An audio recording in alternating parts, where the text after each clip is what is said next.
Hello, everybody. Welcome to the Unplugged podcast, where we have unscripted conversations about everything. Yeah. And today we're going to be talking about school.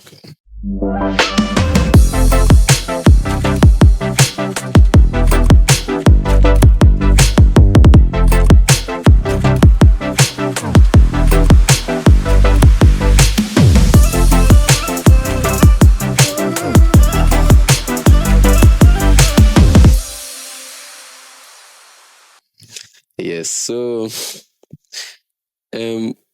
we just sat down as we always do, Yeah. right? And we looked around and said, okay, what are we going to take on today? Yes. And one of the major topics we've had in our mind for a long time is the Issues topic of school education. Yeah. And looking at where we are, we have a lot of statements around education. Some say school na scam, school will not be scam. There are many young people that are dissatisfied with People are school dissatisfied and all that. even going back to some of the higher institution I attended, but I went, I saw that the number of students in school reduced. So Are people getting tired? I was getting tired of school. But funny enough, at least a number of people have gone to school Number of people have at one gone to point or the other. Yeah. If you are a parent, you are planning how to take your children to school, or your children are already in school. Yeah. And I feel like anything that takes a great part of our human existence, Our time, as school our does, life. as time, Yes. should be something that we should actually be able to sit down consciously and talk about, or at least think about to ourselves. Yeah. So I think it's going to be very good for us to be able to actually sit down and ask ourselves, okay, what is education? What is school? What is school? Is there a difference? Is there something we should know? Are there any caveats to this system? Should we just put all our eggs, or how should we see it? I think that's just what we're trying to say. There's the hardest things to define many times are the things that we already know, or there are things that we take for granted. For example, when you are walking around, you don't think about the sky. It's always there. It's always present. So you don't note it. You don't see the awesomeness of it. You don't see the uniqueness of it because it's always available. So school is something that has blended into our existence, our consciousness. Just like our phones today. Many people cannot even imagine a world without phones. True. So the same thing, you cannot even imagine a world where there was no formal education. There was no formal schools where people go to learn. But there were actually times like that where there were no schools. So many times, history is far gone. Many people, we just come and we are born into things.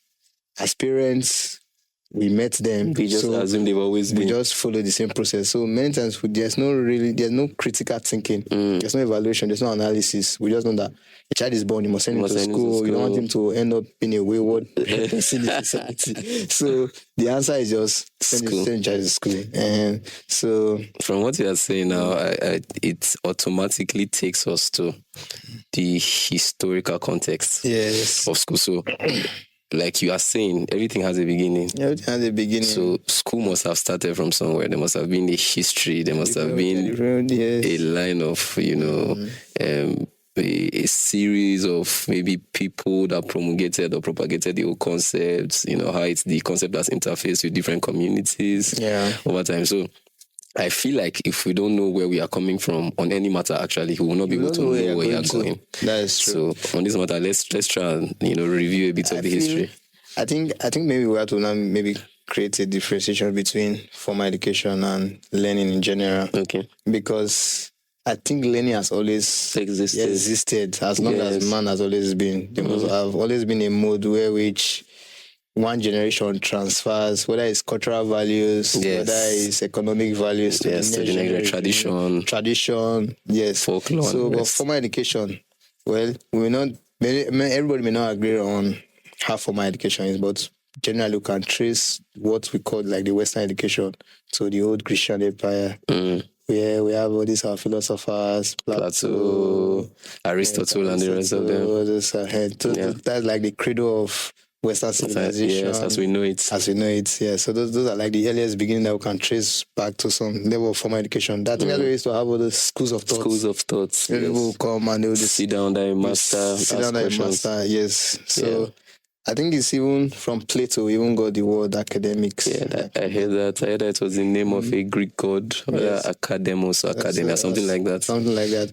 So even in Africa here too, we had forms of education. We had forms of schooling. Even though it may not have been in the formal setting, Or there are possibly even formal, if we even see search very well, you see that there were probably forms of formal education for princes, for people that were royals, people that had special, for military people and all of that. So education has always been part of man. Yeah. In Africa, you see that families, for example, if I look at my own tribe, for example, we knew families by what they do. And even I think even in the West, in the West, that's why we have this Baker family, hunters, exactly. What they call it, the Smiths. Yeah, those people that they were named after what they did. So you see that as you have been born into such family, you are coming into 500 years of experience of a particular. Please permit me to interject a bit, but from what you are saying, I'm actually saying that. So what you are basically saying now is that learning on its own is something that you have established as innate to us. Yes. But you are not even showing me how almost subconsciously people have been able to transmit serious concepts. Life concepts. Serious knowledge, stuff about life, stuff about to the next generation. Sorry, I interjected you, but you can continue. It's fine. It's okay, fine. So and it's actually awesome. I'm just having a lot of thoughts as you said that. And so I now wonder that, okay, if people were already able to do this, then that means that Africa was not as... people were not really savage. People were not savage. Before education as we know it. I wouldn't want to get into the crosshairs with scientific discovery and all of that. But it's almost that, is there any civilization that we have ever traced and we have not seen some level of intelligence? True. Even down to what we call cavemen.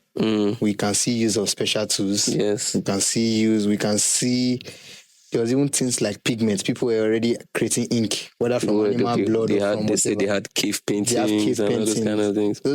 So there was almost no point in human existence that you could not catch intelligence. Today we can't even make pyramids like they made in Egypt. So with all our technology, it's argued that the technology they use, we don't even know how to make pyramids anymore. So we just go there and see them.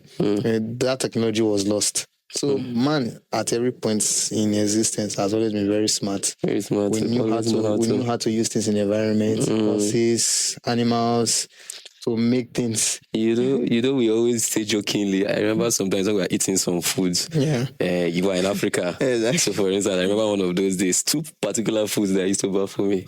One is egusi soup. So for our foreign audience, it's melon. Exactly. So I always ask myself, who told people how did you learn that you can go into the bush and pick a pod and allow it to ferment? So that's the process. Allow it to ferment. You get the seeds, you grind it. Then I think the conclusion we came to was that even those foods and all those things over the years were accumulated knowledge. People learned those things, and other generations were building upon the knowledge of some of those things. But even as we're talking about, this whole, I call them primordial times or those old times. How does this now? We should also bring ourselves to know how this now translates into our current day, because we said we are coming from somewhere, right? So that we can know how to go somewhere. So it's obvious that there was a point at which people now came to a conclusion that this is already a system. We need to find how to put it into a structure. There was no system that they needed to structure it. So if I can add a little bit to that whole historical thing, I remember some studies we did about the Greeks and all that, and the Romans. It was obvious that the educational structure that they were applying at their times were structures that they needed to transfer the things within their society. So, for instance, you mentioned us. Let's say in the Bini tribe, for instance, there were a lot of things we did there. We had bronze work. We had the people that they call it the guild system. We had the people that worked. We had people that worked for the king. We had people that went to textiles. We had people that went to hunting. Each of those sections, it's almost as if the families or whoever the people in that system were saddled the responsibility of ensuring that it was transferred to the next generation because their society basically rested on those things. They were practical things. So if you look at the Roman culture, for instance, and the Greek culture, where we know that our own current educational system must have come from, the the literatures, those are some of the things. Some of the things the Grecian society try to transfer, try to push forward. Yes.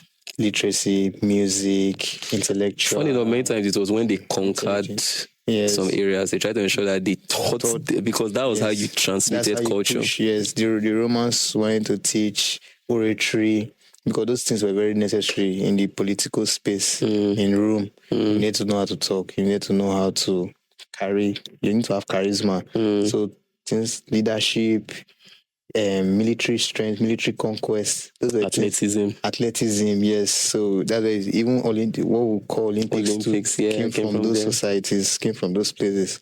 So I would like to also add, when we also look at our context, you see that the education as at those times were geared towards something, just like you're saying. Yes. It was something to enable you function in a larger society. So you are not taught subjects per se. In a vacuum. Yes, you're not taught things outside of the context. Things were taught to you, concepts were introduced to you to enable you function in a larger concept of life. And you were ushered into different stages of your life. For example, when you get into an adolescence, when you now become, they actually teach you, almost initiate you into it. True. They bring you into it. Then they tell you how to start functioning. Now it's now people struggle to own houses. Very true. My grandfathers, at certain ages, they all had houses. Yes. It was very easy because it was just normal thing in society. The community would just... At a certain age, community is a communal thing. People just come together and you're a man now. You should have your house. You should leave your father's house. Yes. So they will band together. They band together to create farms, or if they were hunters, they band together. They will create those things for you. Everybody work for you. They will get... My grandfather built this house. His friends, they all came together. Went to get sand. They just put up things. Before you know, he's a landlord. He already has his house. He's ready to get his spouse and raise a family. It was the value. So whatever you were learning was in context. It was not divorced from reality. And it was something you wanted to commit yourself to. So I feel like that's a bit different from what we have today. Yes, we really have to pin that thought because that statement you just made is going to be underlying for a lot of things we're going to say. Yeah. So for our listeners, first of all, we should pin it in our mind that the educational system they had, or let me not say educational system, but the way of learning then was for specific practical purposes in society. Yes, so going forward. Yes. So if we now want to look at school as we have it today, the kind of system we have today in Nigeria, we have, is it 6, 3? Okay, I think 6, 3, 3, 4. Yeah, I think that's what we still operate. 6 years of primary education, 3 years of junior secondary, 3 senior secondary, and 4 years of tertiary institution. So if you look at this current school model, and like where did this school model actually come from? And not just in Nigeria, also generally, because everybody just call it different thing. It's almost the same thing everywhere. We have primary education. Some people call their own junior high, which we also call our junior secondary school. Then you have high school. Then you have college. And all of that. So where did this system come from? We can easily trace this system back to the industrial age. Yes. That industrial age was a time where industrialization was the craze of society. So maybe you'll be able to speak more about this. I remember when so if one practical example I can give was after the World War, I think it was World War II or so, still under this whole concept of industrialization before we even I heard it from a very prominent person speaking one time, and he said many of the men that went to war, so when the men went to war, a lot of the male force, the male population was at war. And then the female population had to now be brought into industries. So some of the bullets they were using, some of the shell casings they were using, the uniforms, the women had to be the ones in the industry. Now, when you want to create that kind of thing, you will know that there was a kind of education that many of those women must have been put through. Yes. So industry basically speaks about production, manufacturing. So the industrial age was the age where the world started to, because I'm sure over the age we had different ages, the Stone Age, the Agrarian Age, I think even the Iron Age. But that industrial age was like the stage where we started coming into a place of mass production, bulk production. And for you to have a consistent flow of people that were going to work in those industries, they needed to each be trained. Yes. So imagine we had new industries coming up, things that didn't exist in the last century. So we started having factories where we were making, maybe factories that were making shoes, factories that were making bullets, factories that were making drugs and stuff. We needed people. Exactly. We needed people that could do those things. So we started training them. And before I pass the mic back to you, the story of Henry Ford. Yes. So in those days, it's the batch process system is very much ascribed to him because he was using the production of cars. Yeah. So those days it took a lot of time to create a car. So if you order a car, if you wanted to get a car, you couldn't come for a car. You couldn't say I want to get a car. Your car will be ready in like 3 days. I don't know. I think it must have taken a long time. Because everybody will settle down. That makes it very expensive. Very expensive. It's very everybody settles down. Work on your tire, work on the engines, work on the pistons, work on the upholstery and everything. But then somebody sat down and said, okay, how about I train people and I train one guy to only be able to make a tire? Yes. That guy will be trained in making a tire. I want to work on the screws. I want to work on just screens. On just the screens. Yes. And that guy will learn that thing so well that it will come to a point in his life where if it took a human being 10 hours to make a tire, his efficiency has increased. So if this guy has been working on this thing for the past 5 years, he can make a tire in 30 minutes. Yes. And if everybody overall in the industry has that level of speed and efficiency, the general output has increased. Yeah. So the whole idea of the educational system that came with the industrial age was that we looked and said we had a lot of vacancies. Yes. So we needed to train people like a batch process to fill those vacancies. So so that was basically what the industrial education system was all about. Yeah, speaking of from what you said now, there were a lot of vacancies. So you needed people that were at least literate to a certain degree that you could communicate to. Because getting people from their former way of life in the farms and all of that, you need people that could communicate at a level, because there are different segments of production. So we are communicating technical terms. We needed people that were literate. We needed a lot of skilled hands, or at least semi-skilled hands in these factories. So, and like you said, we needed them to be efficient. We needed someone that could close his eyes and keep making screws and keep coupling. So there were a lot of vacancies in that age. And the schools needed to ramp up production. We needed to increase production of literate people who could work in these factories. We had textile industries. We have the automobile industries, like you are mentioning now. We had steel companies and all of that. So there was a lot of jobs. And the jobs was not just for everybody. It was for skilled people. People who could write reports, people who could count, people who could write numbers, people who could, take stock. So school was, at that point, very important to produce skilled labor. So, and then if you're a graduate from school, having a job was automatic. So the thinking was going to school was the automatic ticket to make it. So, and now we're not even talking about higher institution now. Yes. At this level, just primary, secondary education was enough. Very good. Yes, good was enough. Even in Nigeria, Yes. When did we even get the first engineer in Nigeria? Then we had colleges of education. We had college of education. We had technical colleges, technical school. You could decide if you're going to pure academics, you could go to a grammar school. If you're going to a technical field, you go into technical colleges. Yeah. And by the time you are done, there were jobs waiting for you. Very true. If by any means you were able to access tertiary institution, it was automatic. Yeah. If you didn't get a job, it was because you didn't want a job.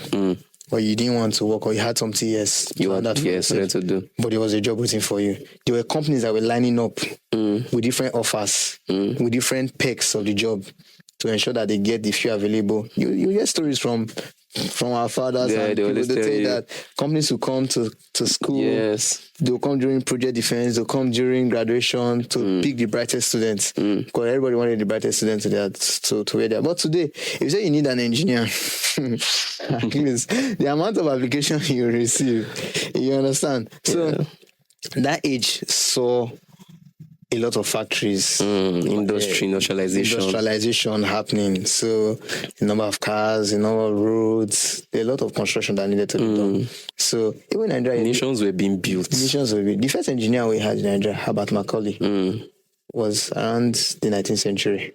The very first civil engineer in the country. So you can just imagine how much we needed those skills. Yeah. We couldn't keep relying on expatriates. Just imagine having to import all your skills. All your skills. It's going to be very expensive to do anything. So that is a model that informed the creation of our schools and the structure of our education system today. And from what you're saying, it's almost as if different. Of course, there was a general age known as the industrial age. Yeah.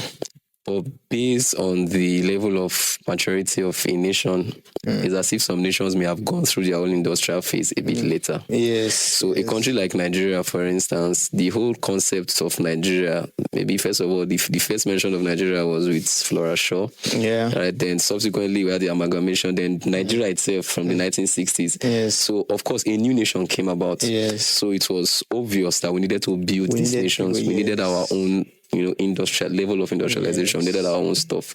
So obviously they must have needed, some bankers, engineers. Needed indigenous skills. Yes. We needed indigenous skill. Needed brains from within the country. Yes. And it is very obvious that at that time there must have been an educational boom. Yes. So school was the way. Even Nigerians were going abroad, studying and coming back. Yes. Because they knew that this country had a lot of opportunities that they needed to use education to access. Exactly. So today we see that school is still following that model. That's a mistake. That's where the frustration is coming from. So you are going to school now, and this whole concept of tertiary institution, it was not even like that then. Tertiary institution was a plus. It was almost a good that was almost unattainable. Yes. So when you even see a graduate, that person was very valuable. Yeah. So unlike now, where being a graduate, even being a master's degree holder, it's not even rare. You understand? You know that this thing brings us to the whole idea of being literate. Yes. I mean, educated. So I think the idea of tertiary education was supposed to be to give you a level of specialization in a field that maybe you could have been able to get with just your basic ability to read and write. Yes. And so now we are still trying to model after a system. Industrial age that does no longer exist. We're still trying to have expectations, and from this we can draw out why people, like you said, why people are frustrated. Yeah. It may not essentially be their fault. At the same time, it may not even be the fault of the system. Yes. Yeah. But it's just that you are trying to get a result from something that cannot give you the results. So people are angry with school. Yes. But the environment is not supporting the expectation you are having. Especially young people. Especially now, everybody has been talking about Gen Z. Gen Z is the generation is a generation that asks questions. In our generation, you don't ask questions. Yeah. We didn't ask questions. You want to ask him other questions. So you have to go to school, you go to school. Now, Gen Z wants to understand, why do I have to go to school? And that's why this topic is actually very important. Yes. And that's why also we need to revolutionize our education system, our schooling system. Yeah. It must begin to minister to needs now. It must administer to needs that are available now. Yeah. Because we are churning out doctors. We are churning out engineers, lawyers, and all of this. Our country is not getting better, or at least in some people still feel like the country is not where it's supposed to be. So why can we take a seat back and look at this? Our education, our roads. Some of our roads are not made by Nigerians. We still get expatriates to come and work on our roads. Some of our industries are completely run and managed by expatriates, the Americans, the Chinese, companies from all over Europe. Even our so-called oil industries are owned by and managed by foreign companies in exploration. So is it that we don't have petroleum engineers? Is it that we don't have explorers and all of that? We know politics and there are other factors at play. But we're talking of the skill. Do we have the skills on ground? Do we have the trust? Our president, our political office holders, do they trust our education system to be able to produce doctors that they can use, hospitals that they can use. You know, there was a joke of a lecturer that he said he was an engineering lecturer, and then somebody came and said, we heard that your students made a plane. We are all going to try out the plane. And the man never went. And then they came back and said, you tried the plane didn't work. The guy like, yeah, there's no way I was going to enter that plane. He said, because he didn't make that plane, either the plane will not fly or the plane will crash. And it shows you how even them in the system, they know. We all know. You know, and like you were saying, the reason why Gen Z or the current generation is asking questions is because there's a promise that we've been told that it's supposed to come with education. Go to school, you get a good job, you become great. When you come out, you get a good job, become great. Go to school, when you come out, you be very rich. But somebody's like, I'm in my house, I'm on my iPhone or my laptop, and I'm making good money. So why should I still go to school? And it's a valid question because there are a lot of assumptions and expectations that come in with this system. You know, I remember the last podcast one of the podcasts we did, I made a very funny remark, but I usually use it as a beautiful example. That even if you want to take your education as an investment, for many people that maybe are working now, would you think the investment was worth it? So you started going to school. Let's say you started early, like somebody that started school at the age of 1 year and 9 months. I didn't go to school at the age of 1 year and 9 months. They're already giving you food every day. Start calculating the money. Calculate the depreciation of that money. And then you've gone to school for like 20 years of your life. All the money you spent, all the transport, all the school fees, all the textbooks, we don't know how much. Then you come out to get a job of 150k a month. I'm not saying it's wrong to get a job, but if you want to look at the return on investment, is it worth it? So it has to just be more than the money. It has to be more. That's just what we're trying to say. I think the core of it for education is people need to know who they are. Our schooling system, not just in Nigeria, so our viewers don't get it wrong. It's not just. We're not just talking about Nigeria. It's not a Nigerian problem. No, it's a general problem. General problem of schooling. And even the whole industrial age started in the West and spread to other countries of the world. We have a schooling system that is divorced from exploring the individual's capabilities or potentials. We have a school system that tells you what to know. It doesn't. They're already expecting you to have a level of performance. They're not trying to build your performance. They're not discovering you. So we get a class, we bound 30, 40 students, or as the case may be, at a certain age group, and say you're in this class, and we assume a linear system. We assume a straight line. Okay, once you're done, you should be just go like this. How are you able to guarantee that everybody's learning at the same level? So So there's a lot of assumption that come with the system, and that's why many students are frustrated. When you're in school, you had the bright students, those in front, answering questions, and all of that. Then we have those that were dull. And many people have been disgruntled in life and frustrated in life because of that. Our school system fosters competition and classification. So you have those that are smart, they're in front. So you have those. The system has no time for you. There's no personal approach.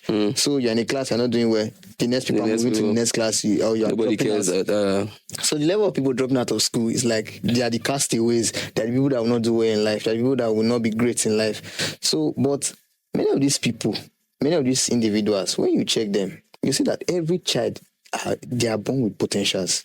Every child is born with potential. When you see a little baby, you can already feel the energy of the child. You can already feel the temperament of the child.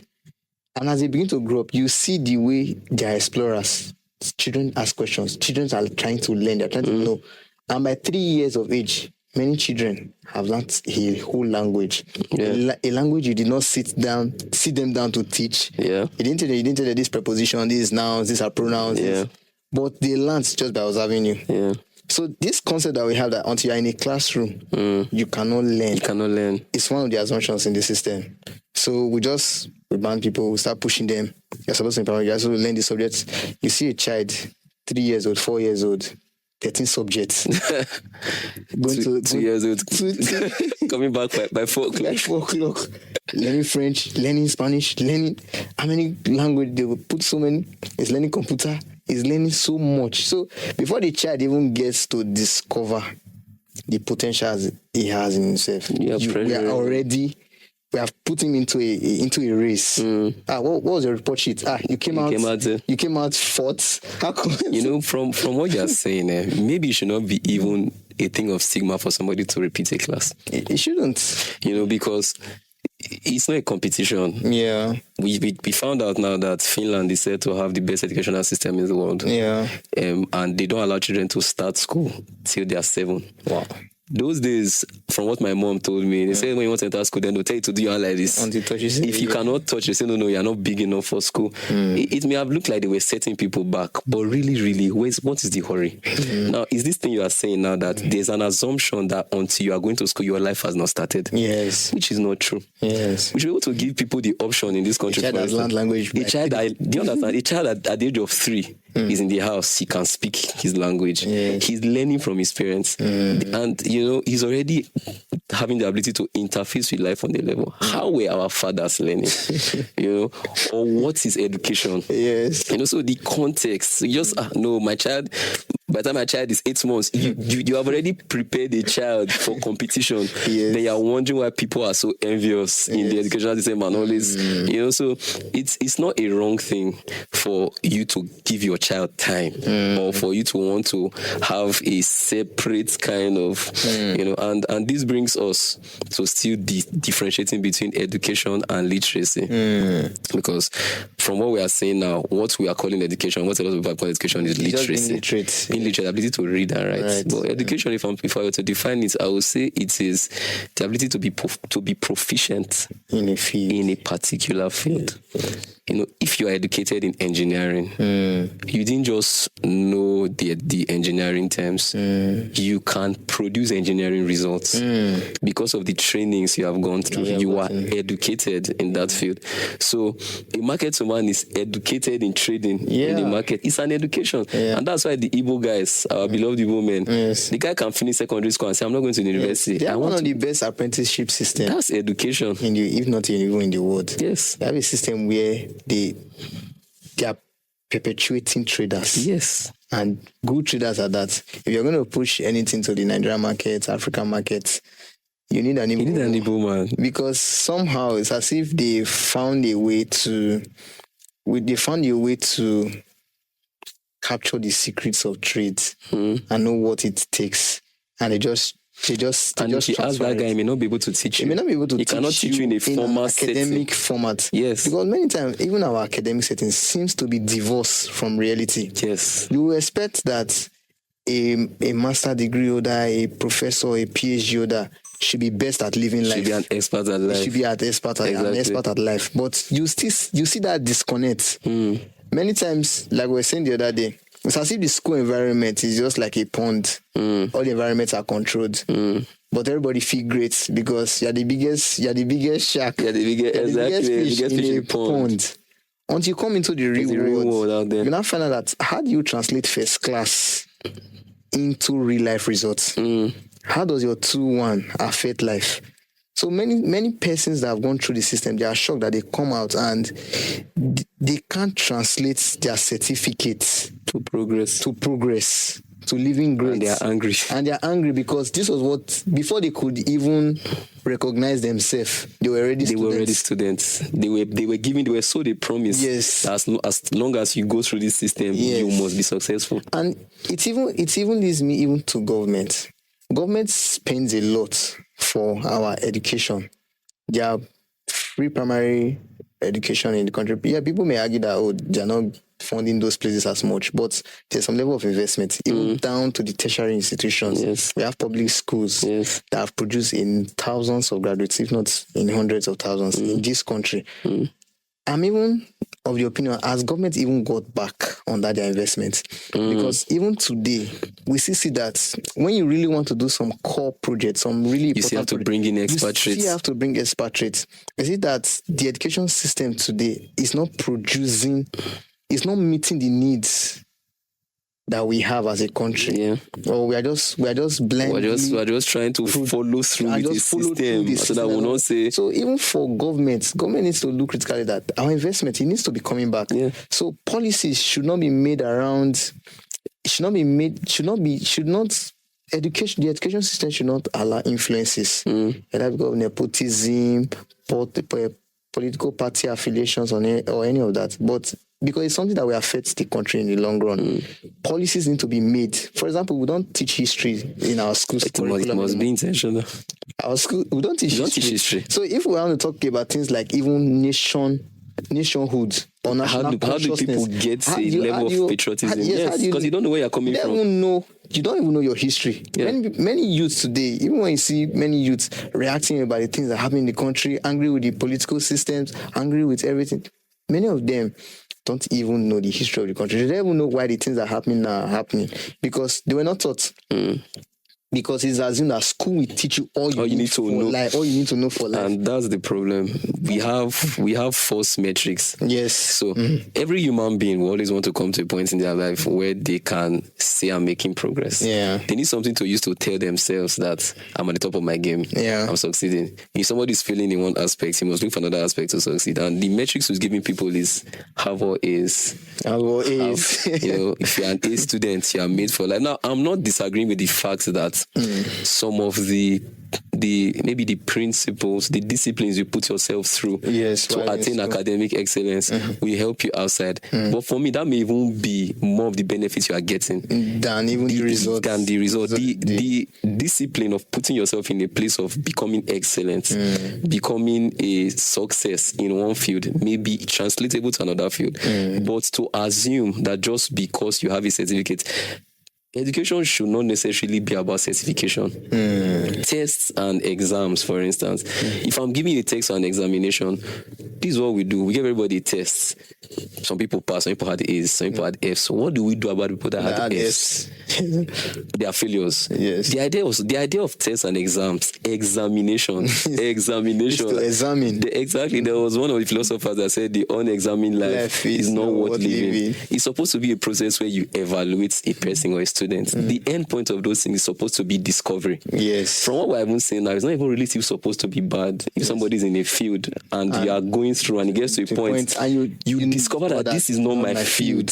Because the metrics, the exams, you are doing your exams, you are doing your tests. As you are testing, things are coming out to show you that, hey, this is not you. Okay, I should be able to backtrack. Yes. Where am I supposed to be? But no, we need the pride. We need the pride. We need the societal pressure comes in. You know, societal pressure. Everybody wants to show that I went to school. Even people that know that, there are many persons that are studying courses that they know very well that this is not what they want to do. Yeah. But they have a full community waiting for them to come back as graduates. The family that is having a land conflict sent you to go and be a lawyer. You now come back and say you don't want to be a lawyer. You must be a lawyer. You have to finish your course. There are people that their families already created opportunities for them in certain sectors. So they need you. They need you to study. Yeah. So it may not be you, but the weight of the pressure on your family. That's going to learn pharmacy. And even speaking about parents and parental pressure, I would like to also dabble a bit into this whole thing of, like we mentioned before, rushing children into school early and all that. My child or rushing or always trying to ship children off to an educational system to outsourcing your child's education. When you understand that education can actually begin in your house, children learn by emulation. We are using the Western educational method. If you go to the Eastern educational method, the Jews and all of them, they will tell you there's an adage the Jews have. They'll say, if you can give me a child till he's 7, I will give you a man. Yeah. Meaning that they believe that between when a child is 1 and 7, they can forge into him everything he needs to become a man. So it's not a coincidence that Finland is using that whole 7-year thing, because those are the formative years of their life. Children are so impressionable. So at that point, that's where they're actually learning. So imagine carrying a child that is supposed to imbibe his, I don't want to use survival skills, but let me call it that, his pattern for life. What he's supposed to know life as, what he's supposed to use to interface with life, he's supposed to get it from you as his parents. Then you carry him at the age of 1 year and throw him to a school. And you are complaining. Then you are shocked that your child is coming back with some habits. He was supposed to pick those things from somewhere, from you. But you didn't even allow him discover himself, or you didn't even discover him or her enough. You're already taking him to a system to define him him. And who can know your child more than you? Who can know your child more than you? You're like still following the same train of thoughts. Parents need to do more. He's not speaking directly to parents. Parents need to do more. You need to discover your child. Because you are just outsourcing that child's education to someone else. Many times we already put the child in a compromising position. The child has not even discovered himself. We're already forcing him to start learning. So the difference between literacy, this is what we're talking about, the difference between being just literate and going through an academic system. Is it possible that in that process of discovery, a parent can actually see that this my child is going to be a musician? I see the way he tinkers with musical instruments. I see the way, can we just begin to forge his education along to that make path? the best of him? Can he take a part of formal education and at a point go into musical school, or can he take it as part of what he's doing? I can see that this child is very athletic. I can see that this child is very athletic. Can I begin that process of development? Educational. When we look at some old cultures like this culture, these warriors guys that fought against the Persians, the Spartans, you see that from a child he's taught to be a warrior. Yeah. Like I think it's when you get to like 7 or 12 years old, once you are strong enough, you are shipped up. They call it agogi. Yeah. You go and learn. You just go and learn how to be a warrior. By the time you are coming back again, a full-fledged warrior. Yeah. So can parents begin to identify what their children are about? I can see that this child is athletic. Can we begin that process of training? Can we be courageous enough? Yes. Can we start from that? To not force him through societal pressure. You see that you're like, no, this is my child. He must go to school. He must be a doctor. How many doctors are there? We're not saying, many people are complaining about the school system today because they have not gotten jobs. We're not just talking about George jobs. Now we're talking of fulfillment as an individual. There are many people that have had jobs and they're still not fulfilled. Yeah. There are many people that finally find the courage to do what they want to do very late in life. Yes. There are many people that eventually found out that they actually wanted to be entrepreneurs. But their formative stages seem to have passed. Exactly. So they have to make the hard decision to now break out of a field. There are many people who are coming into tech now, but they studied an art course in school.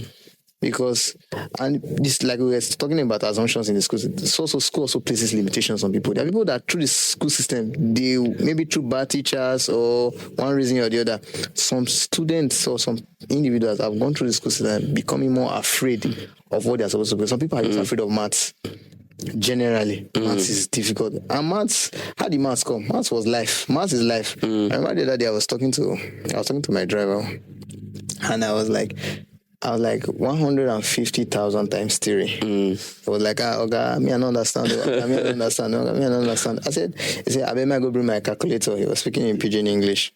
So I said, come, don't bring calculator. If I give you 150,000 3 times, how much will it be? 450,000.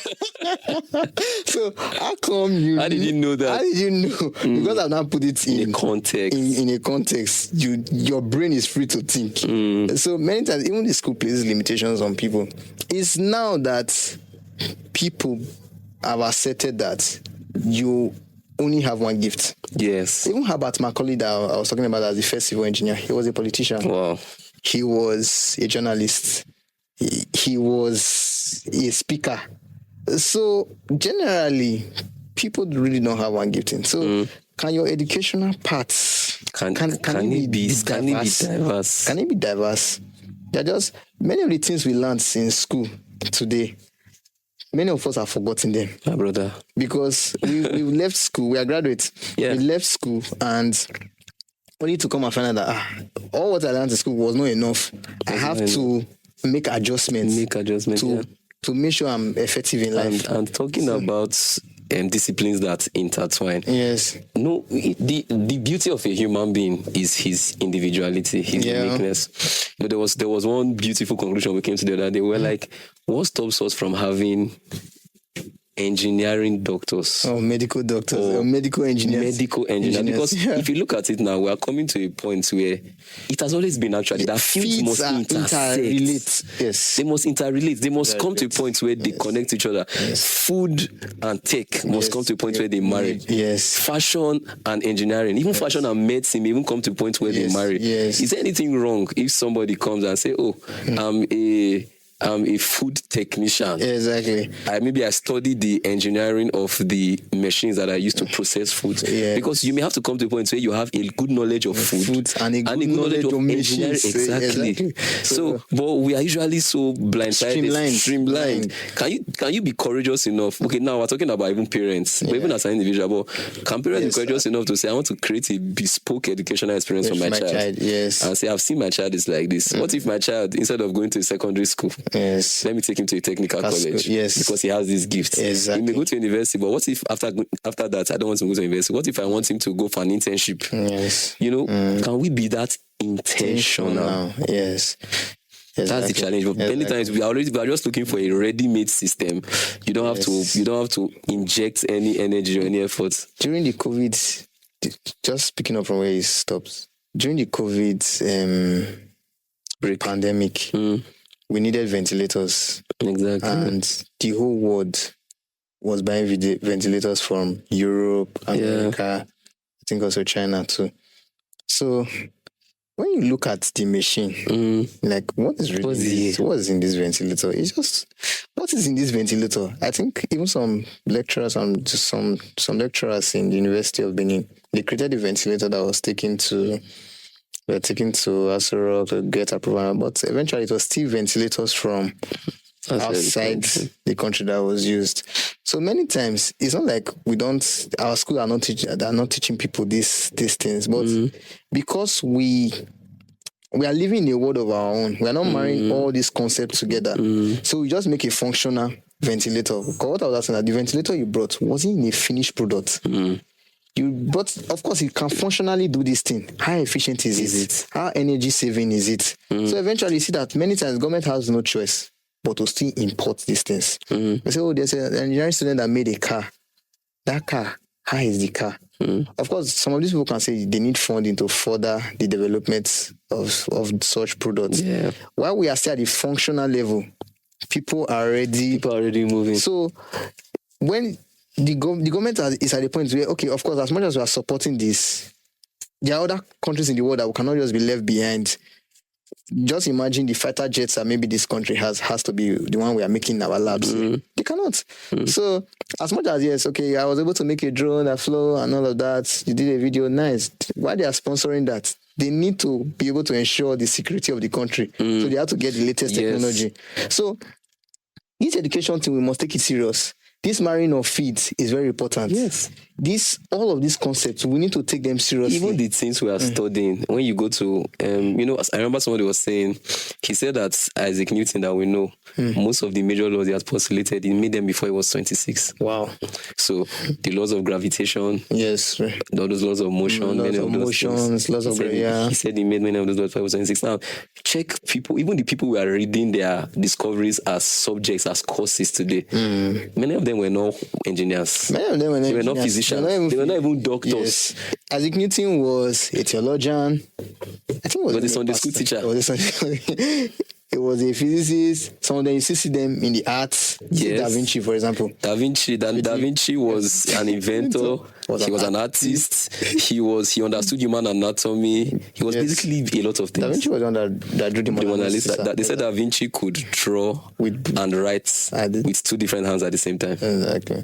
So school cannot really cater for... You are too diverse. There's a model. So the school sheds those off and just say, these are your subjects, learn them, pass them. That's why you see that most of the geniuses that this world has produced were people that the school did not approve. They tell them, no, this person is going to be a dropout. Which scientist the other day that was talking the other day, that the school told him that the comment on his report card he won a Nobel Prize. Yeah, he won a Nobel Prize. They could never be a scientist. So, but bottom line is that, we are just trying to bring out some basic, should I call them principles? These are from our thoughts. The first thing I believe we're trying to do here is to get people to be able to ask questions. To ask think questions. Outside the box. Yeah. It's not actually a cliche to tell somebody to think outside the box. Yeah. So we should ask questions. If something is not working, don't say I will just force my way through. Don't keep doing what is not working. Courageously ask questions. Is this thing working?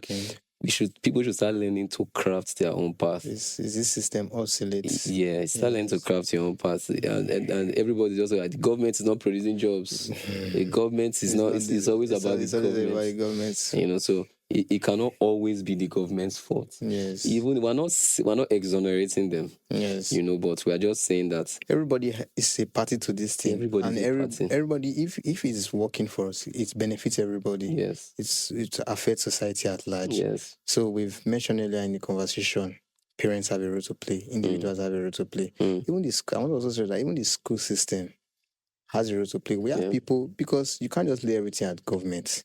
Government is not in the classroom with you. Yes. Government is not, of course, they create oversight, they create policies and all that, but teachers, institutions, and all of that should begin to evolve to meet the current needs. You can't just keep saying, oh, this new generation, Gen Z, they're not serious. Are there reasons why? What are they about? So we are seeing that school just forces, is just trying to force people to comply with a structure that is on ground. We are looking for compliance.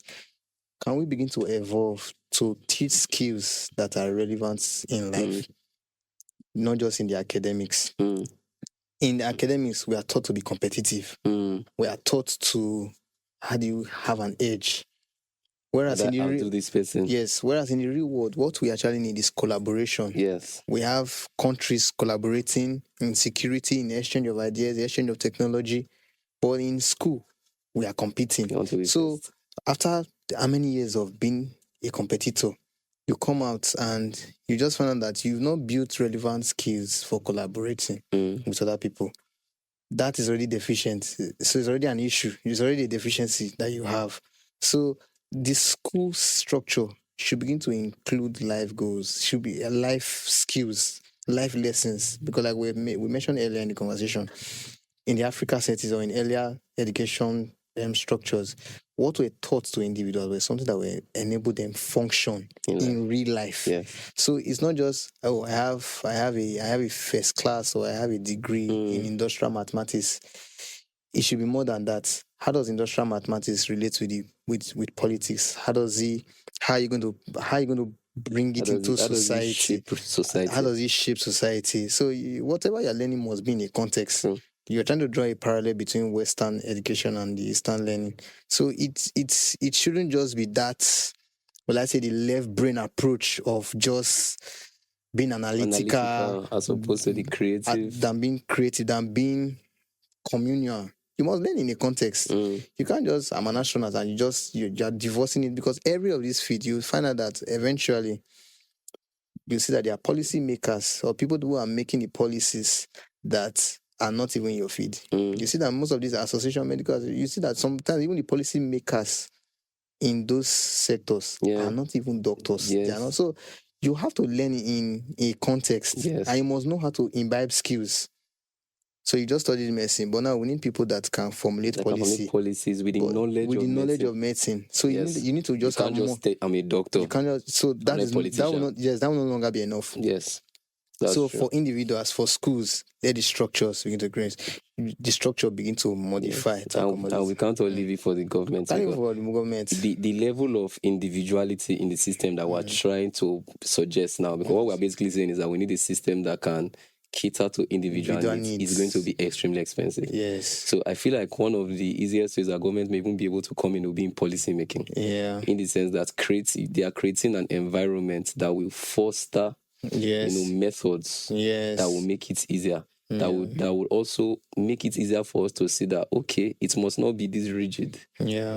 We can learn, and we can learn differently. And individuals too should also come up with initiatives, because this thing of, we should learn how to take responsibility. Yeah. This thing of always waiting for the government to come and solve it. Like you were saying, we always have, there's a way we look at the government. You forget that the government is still made up of human beings. Yeah. It's a structure, but the structure in itself is supposed to be perfect. Yeah. The imperfection in that structure many times may even be the people. So these same people are catering to education, catering to health, catering to the security of the nation. And of course, the system is supposed to work.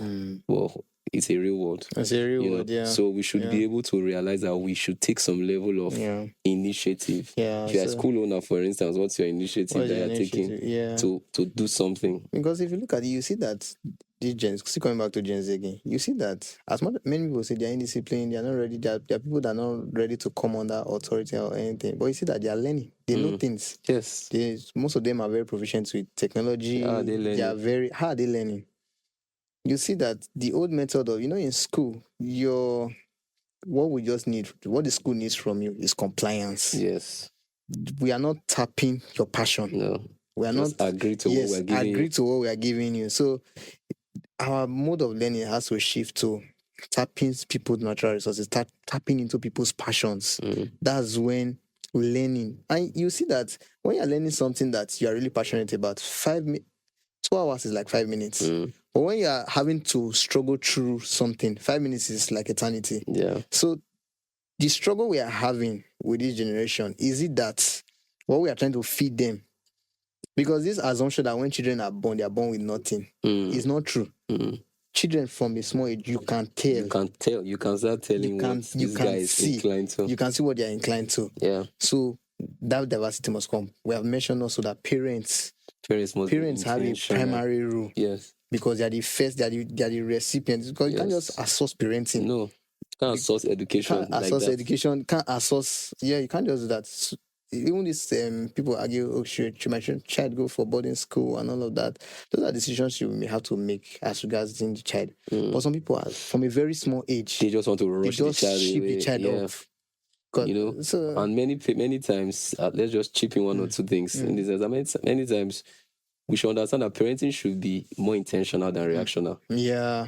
This child is so stubborn. Take him to a boarding school. Exactly. You are reacting. Yes, we are reacting. You are not being intentional about solving a problem. Yeah. So that's but basically what you have said is so profound. It's so profound, yes. And we may not be able to say it all. Yes, it calls for critical thinking, it calls for questions, it calls for improvements, actions. If our followers, viewers, if you have questions, you have things you want to say, can drop them in the comments. Things we said that you like, things we said that you hate, you can just go down into the comment section and add them there. Then don't forget to subscribe. Just don't forget to turn on the notifications button and follow us on all our social media platforms: Instagram, TikTok, and YouTube. So it has been an awesome time. Nice speaking with you. Thank you. So we'll have to call it a day at this point. Remember to stay unplugged. The system got me locked up in the matrix. They try to run me.